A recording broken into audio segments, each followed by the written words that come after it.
नमस्ते बच्चों, परिश्रम वीडियो लेक्चर में आपका स्वागत है।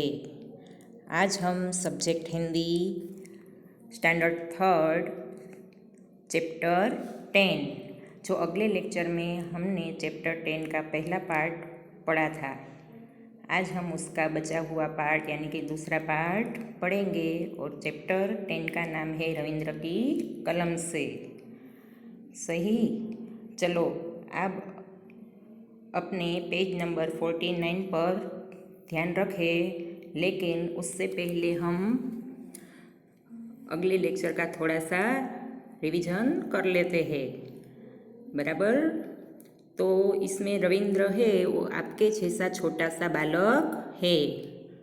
छोटा है लेकिन बहुत समझदार है और वह किसी जीव को परेशान नहीं देख सकता। बराबर, तो हमने अगले लेक्चर में देखा था कि उसकी भाभी ने चिड़ियों को पिंजरे में बंद कर दिया था और वह उसका शौक था, लेकिन रविंद्र को ये अच्छा नहीं लगा। अपने हिसाब से उन्होंने उसको समझाने का प्रयत्न किया, यह हमने देखा था। ठीक है, चलो आज हम उसके बाद का देखेंगे। पैराग्राफ है, भाभी ने मुझे डांटते हुए कहा, छोटे मुंह बड़ी बात। तो रविंद्र बता रहा है कि भाभी मुझे डांट रही है और बोल रही है, छोटा हो के बड़ी बात करता है, अपनी उम्र तो देखो, क्योंकि वह 8-9 साल का लड़का था। आया है मुझे सिखाने, जाओ छत पर, तुम्हारे मित्र पतंग उड़ा रहे हैं, तुम भी उड़ाओ, तुम तो छोटे हो। भाभी बोल रही है कि ये तुम्हारा काम नहीं है, तुम्हें समझ में नहीं आएगा, तुम अपने मित्र के साथ खेलो। उसके बाद का पैराग्राफ है, मैं रुआसा हो गया। कौन बोल रहा है? रविंद्र। रुआसा यानी कि रोने जैसा। सोचने लगा कि कैसे इन पक्षियों को स्वतंत्र करूं। वह सोच रहा है कि इन पक्षियों को पिंजरे में से कैसे आज़ाद करूं। एक दिन मुझे अवसर मिल गया। अवसर यानी कि मौका। भाभी अपनी सखियों के साथ फिल्म देखने गई। मैं उनके कमरे में से बरामदे में गया तो रविंद्र को एक बार यह तक मिल गई और उसका इरादा भी सही था, इसलिए उसको यह मौका मिल गया। और बच्चों, यहाँ पे आप भी सीख लेना कि हमारा काम सच्चा हो, मन से काम सच्चे करेंगे तो भगवान भी हमारी मदद करेंगे। तो रविंद्र को मौका मिल गया और जब उसकी भाभी है वो अपनी सखियों के साथ फिल्म देखने गई थी, तो वह जहाँ पक्षी का पिंजरा था वहाँ चला गया। पिंजरे का दरवाज़ा खोला, मैंने उन्हें पकड़ा और बरामदे से बाहर उड़ा दिया। तो वह मौका देख के पिंजरे को खोलकर पक्षियों को उड़ा दिया। उसके बाद का पैराग्राफ है, भाभी घर आई तो पिंजरा खाली देख बहुत सल्लाई। यह सब हो गया, फिर भाभी घर आ गई। घर आई तो वह बहुत गुस्सा हुई। खुद तो क्रोध किया ही, परिवार के अन्य लोगों से भी मेरी शिकायत की। खुद यानी भाभी, उन्होंने तो गुस्सा किया, लेकिन परिवार के दूसरे लोग हैं, अन्य यानी कि दूसरा, उसको भी मेरी शिकायत की। सभी को मेरा यह काम अनुचित लगा। अनुचित यानी अच्छा नहीं। सबने मुझे डांटा। मैं चुपचाप सुनता रहा क्योंकि मुझे पक्षियों को आज़ाद कर बहुत खुशी हुई थी। रविंद्र क्या कह रहा है कि मैंने जो मन में ठाना था वो तो मैंने कर दिया।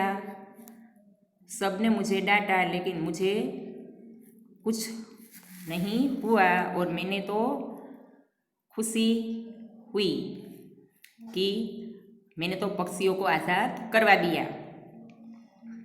काश मैं उन पक्षियों को भी निकाल पाता जो अन्य लोगों के घरों के बरामदों में लटके पिंजरों में बंद थे। और इससे ज़्यादा रविंद्र यह भी बता रहा है कि मैं तो और भी अच्छी बात करना चाहता हूँ, कि दूसरों के लोगों के घरों में जो पिंजरे में पक्षी कैद है उसे भी मैं आज़ाद करवा दूँ, यानी कि आकाश में उड़ा दूँ। तो बच्चों, यह हमारा पाठ यहाँ पूरा होता है। और आपने देखा ना, इस चैप्टर में रविंद्र आपके जैसा छोटा लड़का है लेकिन बहुत समझदार है और कितना अच्छा काम किया। और इसमें से हमें यह भी सीख मिलती है कि हम अच्छा काम करते हैं तो भगवान भी हमारे साथ रहते हैं। ठीक है, तो चलो अब हम उसके एक्सरसाइज के कुछ क्वेश्चन आंसर देख लेते हैं। बराबर है। पहला प्रश्न है, किस कारण रविंद्र का मन दुखी हो जाता था? तो हमने पाठ में देखा ना शुरुआत में कि वह जब रंग बिरंगी चिड़िया बंद पिंजरे में चीखती चिल्लाती पंख फड़फड़ाती थी तो उनकी करुणा भरी आवाज़ सुनकर रविंद्र का मन दुखी हो जाता था। यह उसका उत्तर होगा। उसके बाद का क्वेश्चन है, भाभी हंस हंस कर पड़ोस की औरतों को क्या दिखा रही थी? तो उसका आंसर क्या आएगा कि भाभी हंस हंस कर पड़ोस की औरतों को रंग बिरंगी चिड़िया दिखा रही थी। तीसरा क्वेश्चन है, बालक रविंद्र रुआसा होकर क्या सोचने लगा? तो उसका आंसर आएगा कि रविंद्र रुआसा होकर यह सोचने लगा कि कैसे इन पक्षियों को स्वतंत्र करूं। स्वतंत्र यानी कि आज़ाद, पिंजरे से बाहर कैसे निकालूं। ठीक है, ये उसके क्वेश्चन आंसर थे। उसके बाद का क्वेश्चन है MCQs। चलो अब हम इनको भी सॉल्व कर लेते हैं। पहला MCQ है, बालक रविंद्र को कैसी पतंगे उड़ती हुई अच्छी लगती? तो इसके ऑप्शन है सफ़ेद, रंगीन या रंग बिरंगी। तो उसका आंसर क्या आएगा? रंग बिरंगी।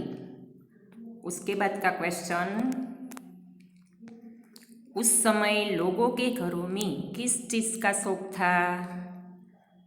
तो हमने चैप्टर में देखा ना, तो इसके ऑप्शन हम देख लेते हैं। पशुओं को पालने का, दूसरा है जंतुओं को पालने का और तीसरा है पक्षियों को पालने का। तो इसका आंसर आएगा पक्षियों को पालने का शौक था। उसके बाद का क्वेश्चन है, बालक रविंद्र को क्या अच्छा नहीं लगता था?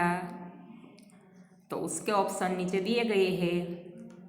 पहला है पिंजरे में कैद पक्षी, दूसरा चीखते चिल्लाते पक्षी और तीसरा है रंग बिरंगी चिड़िया।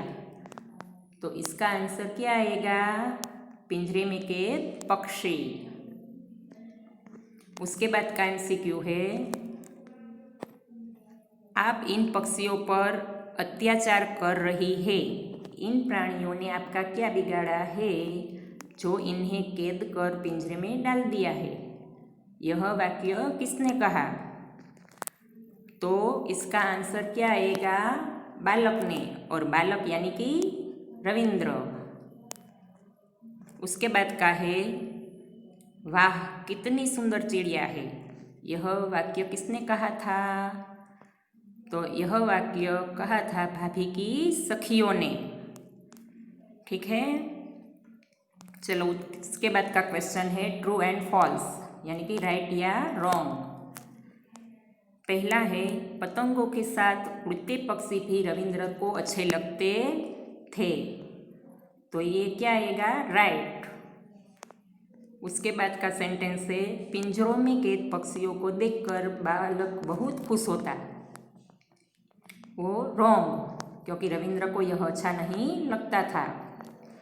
तीसरा है, बालक ने भाभी से पक्षियों को घर लाने की विनती की। तो यह वाक्य भी गलत, ऐसी विनती नहीं की थी।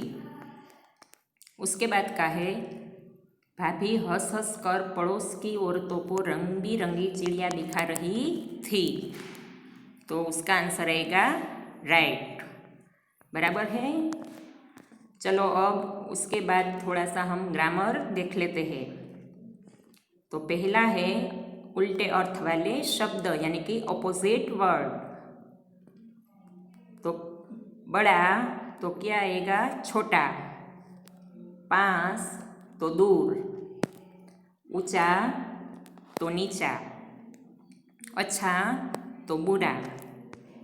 उसके बाद है उचित, उसका ऑपोजिट होगा अनुचित, सुखी तो दुखी, उदास तो प्रसन्न और अंत में है कैद यानी कि आज़ाद। ठीक है। उसके बाद का क्वेश्चन है समान अर्थ वाले शब्द पर राइट लगाइए। तो क्या है, समान अर्थ वाले शब्द दिए हैं, उसमें 3 ऑप्शन है, जो सही है उसमें राइट करना है। तो पहला है आकाश, तो उसके 3 वर्ड दिए गए हैं, बादल, गगन कि घटा। तो आकाश का समानार्थी शब्द होगा गगन। उसके बाद है घर, तो उसमें है बाग, आंगन कि आलय। तो घर का समानार्थी शब्द होगा आलय। उसके बाद है मित्र, तो मित्र में 3 ऑप्शन दिए हैं, दोस्त, भाई कि संबंधी। तो मित्र का समानार्थी शब्द होगा दोस्त। लास्ट वाला है स्वतंत्र, स्वतंत्र के 3 शब्द दिए गए हैं, अधीन, परतंत्र कि आज़ाद। तो स्वतंत्र यानी कि आज़ाद। ठीक है। चलो बच्चों, आपने ये चैप्टर ध्यान से सुना होगा, समझ लिया और उसके प्रश्न उत्तर भी अच्छे से जान लिए। ठीक है। चलो अगले लेक्चर में हम फिर मिलेंगे, नया चैप्टर लेंगे। बाय।